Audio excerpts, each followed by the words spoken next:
Hey, what is up with you guys? I'm Yash, and today we are going over 5 ways that you are using your computer completely wrong. These are some basic things that lead to very common mistakes, and you can improve your computer experience by avoiding those mistakes. Most of them will apply only on Windows operating system, but some of them will apply on all of them. So without any further ado, let's see what are those mistakes and how you can avoid them. So starting off with the first one, and it is a very common one, where if your computer is not working correctly, the first option you will try is shutting your computer down and then turning it back on. But you might not realize that in Windows 10 there is a feature called Fast Startup, and it is enabled by default. And what it does is, if you shut down your computer and then start it up, it does not actually completely restart your computer like you think.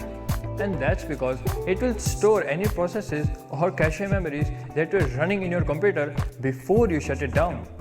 And once you boot up your computer, all the processes will come into action immediately.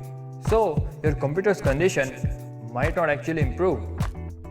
What you can do is, you can actually restart your computer instead of shutting it down, and what it does is, it will remove all the processes and all the cache memories that were stored up in your computer, and once you boot up a computer, it will run it back into its normal state.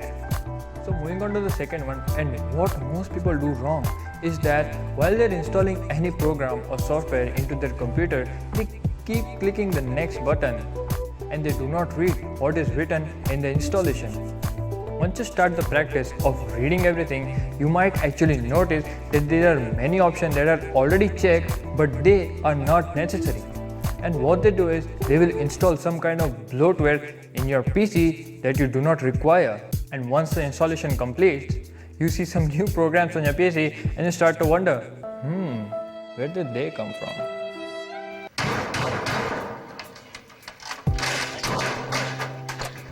So from now on, do read every instructions while you are installing any new software on your PC, and uncheck those unnecessary options so that you can avoid any unwanted new software on your desktop. Most of the times, these checkboxes are available under custom or advanced installation options. Now before we move on to the third one, consider liking this video and subscribe to my channel.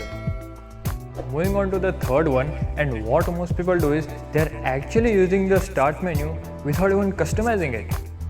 Well, with Windows 10, you can actually customize your start menu where you can put all the files, folders or applications that you use frequently.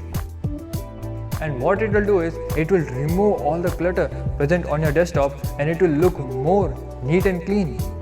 So, if you have been hitting the start menu option, realize that you can actually improve your navigation and make it really fast by putting things directly into the start menu. Putting any file, folder or application in your start menu is pretty simple. What you have to do is, go to the folder, right click it and click on Pin to Start, and it will appear in your start menu. Further, you can also style up the start menu so that it looks more better. On to the fourth one, and what most people do is, they are letting the programs start up automatically once they start up their Windows and not checking on them, and then wondering why their PC is slower than they first bought it. It happens because you might have installed a new software or program in your PC that start up automatically once you start up your computer, and they keep on consuming your memory without you knowing it, and as a result, your computer gets slower. So, to stop programs from starting off automatically, go to Task Manager and then click on Start tab. And this will show you all the programs that start up automatically when you boot up your computer. You can disable the programs that you don't want to start up, and it will save your memory. But keep in mind that do not disable all the programs that are present there, because some of them are very important ones and disabling them might damage your PC. So disable only the ones that you know about and let go of all the others that you don't know about. Moving on to the fifth one, and it is a very relevant one, and that is using an outdated or an out of support operating system. It is a relevant one because in start of this year, in January 2020, Microsoft announced that it will no longer be supporting an all-time popular operating system, that is Windows 7, and that there will be no further software updates from the company. This means if your PC is using any such operating system that is outdated, then it is open to any vulnerability or viruses that hackers might take advantage of. So, if you are using any such operating system, then you might want to consider upgrading to a better one for better security so that you can be safe all the time. So this marks the end of our video. Do not forget to like this video if you found it useful. Share this video with all of your friends so they also come to know about these common mistakes. If you were facing any such problem and you have come up with a solution, do tell us in the comment section. Consider subscribing to my channel so that you can stay updated with all the latest tips and tricks. I will see you in the next video. Till then, have a great time.